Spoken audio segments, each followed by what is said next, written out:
છો મજામાં ને?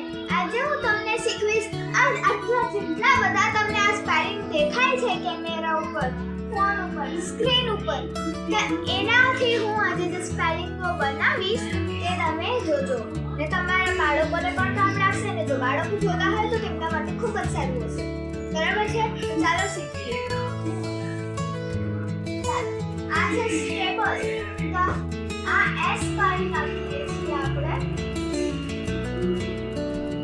એસ કાઢી નાખ્યો તો બન્યું ટેબલ.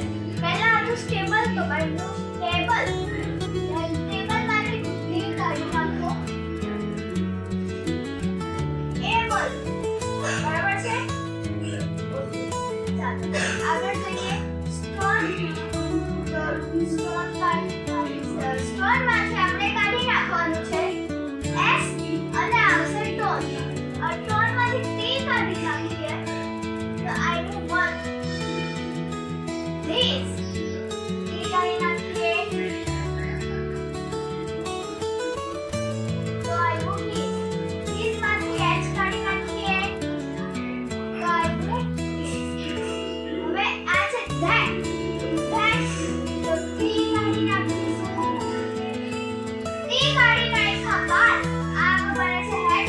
હેડ માંથી કાઢી નાખશું આપણે આ એચ છે આગળ તે કાઢી નાખીશું. ઓકે છે? તો આ બની ગયું એગ. આ છે ચેક તો બની ગયું આપણું હેગ.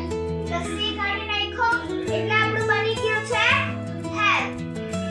ડ્રિંક છે તો આ ડ્રિંક માંથી બની ગયું ડ્રિંક. ડી કાઢી નાખ્યો એટલે આ હેડ માં હજુ પણ એક સ્પેલિંગ બને છે. હેડ માંથી એચ કાઢી નાખીએ તો આવી ગયો એગ. આ રિંગ છે તો એમાંથી આર કાઢી નાખીએ તો આ બની ગયો આપણો ઇન. સ્મોલ છે તો એસ કાઢી નાખીએ તો આવ્યો મોલ. હવે મોલ માંથી આપણે એમ કાઢી નાખીએ. બરાબર છે? તો આવ્યું ઓલ. હવે છે પ્રાઇસ તો આપણને રાઈસ. પછી છે રાઈસ. રાઈસ બન્યું તો એમાંથી આ કાઢી નાખીશું. બની ગયા આપણા બધા સ્પેલિંગ. તો ટેબલ માંથી બન્યું છે એબલ. ટેબલ માંથી બન્યું છે એબલ. પછી બન્યું છે વન. પછી ઇઝ. ધીસ માંથી બન્યું છે પહેલા બન્યું હતું ધીસ તો પછી બન્યું ઇઝ. બરાબર છે? હવે